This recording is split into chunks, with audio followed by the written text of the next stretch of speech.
नाज़िन बडाणी के गोठ जान मोहम्मद चाचड़ में कार इल्ज़ाम हेठ बेदर्दी से क़त्ल कयल औरत के वारसनि एहतजाज कंदे बख्शापुर पुलिस खिलाफ सख्त नारेबाज़ी कंदे इंसाफ की घुर कई।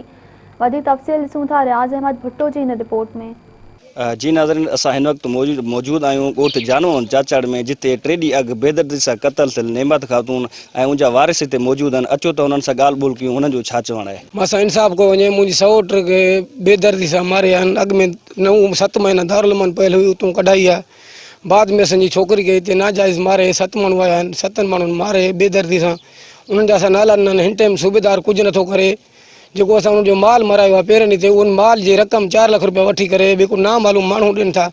पहिरियां माण्हू जेका नामिनेट माण्हू उहे माण्हू नथा ॾियनि साईं। जेका असांजे भाटी जा कातिल आहिनि सभु उते धमकियूं ॾींदा पिया आहिनि, तव्हांखे काराई ॾींदासीं, असां तव्हां नुंहुं खसींदासीं। असां अञा ई अॻिरा आहिनि, पोइना न आहिनि। पुलिस ईंदी पिया हुतू टपी पार छड़ो गुडुक पार थी बीह रहंदा पिया आहिनि। बसि असांखे इहे कातिल सभु हिते ॿधी बीहा आहिनि जो असां ग़रीबनि जो इंसाफ़ करनि। हुते वञे मां दुश्मन अञा हिन ते गिरफ़्तार न थिया आहिनि।